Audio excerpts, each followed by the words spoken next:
ഒരു കമൻറ്റ് വായിക്കാം. അത് ഈ തിയേറ്റർ തുറക്കുന്നതിനെ പറ്റിയാണ്.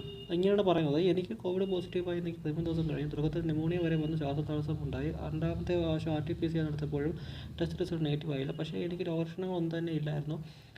പക്ഷേ ഞാൻ രോഗവ്യാപകനാണെന്നും ഇത് വീട്ടിൽ തന്നെ ക്വാറന്റൈനിൽ ഇരിക്കാൻ പറയുന്നത് എന്നെ രോഗവ്യാപ്തി കുറഞ്ഞ വ്യക്തികൾക്ക് വളരെ ഉപയോഗിക്കും. പക്ഷേ അദ്ദേഹത്തിന് ലഭിച്ചെന്ന് വെച്ചാൽ യാത്രക്കാരിൽ നിന്നാണ്, ബസ് യാത്രയിൽ. സോ അതുകൊണ്ട് തന്നെ ഇപ്പോൾ തിയേറ്ററിൽ AC കൂട്ടിയ നിലയിൽ ഒരു തിയേറ്റർ കുത്തിച്ചാൽ അവിടെ വരുന്ന ജനങ്ങൾ എന്തായാലും കോവിഡ് ബാധിക്കും. എയർബോൺ ആയിട്ടുള്ള കൊറോണ വൈറസ് ഒരാൾ ഉച്ച ശബ്ദിക്കുമ്പോൾ പോലും അന്തരീക്ഷത്തിൽ തങ്ങി നിൽക്കും. അങ്ങനെ ഇരിക്കുമ്പോൾ സ്ഥിരീകരിച്ചപ്പോൾ 2 മണിക്കൂർ ഒച്ച വെച്ച് ബഹളം വെച്ച് കഴിഞ്ഞാൽ വ്യാപന ശേഷി ഭയങ്കരമായിട്ട്. അതുപോലെ തന്നെ ഇപ്പോൾ UK എന്ന് പറഞ്ഞാൽ കൊറോണ പുതിയത് ഭയങ്കരമായിട്ട് വ്യാപിക്കുന്നുണ്ട്. പ്രത്യേകിച്ച് കുട്ടികളിലൊക്കെ ഒരു വലിയ മഹാമാരിയായിട്ട് തന്നെ നിൽക്കുന്നുണ്ട്. അപ്പോഴത്തേക്ക് ഇത് ഇങ്ങനെ വന്ന് BBC എന്ന് പറയുന്നത് 5 വർഷത്തിന് എടുക്കണമെന്ന് അതിന് ടോട്ടലായിട്ട് പോകാനായിട്ട്. സോ നമ്മുടെ ഈ ഡോക്ടർമാർക്കും നഴ്സിനും കൊടുക്കുന്ന ഒരു അധിക ജോലി അവർ വളരെ കഷ്ടപ്പെടുന്നു. അധികാരം ആശങ്കയിലേറെ. ഇനി ലോക്ക്ഡൗണിലേക്ക് നമ്മുടെ രാജ്യമോ സംസ്ഥാനം പോയാൽ നമ്മുടെ സാമ്പത്തിക തകരം പറയുകയും ചെയ്യും. സോ നിങ്ങൾ ഇത് പോകരുതെന്നാണ്.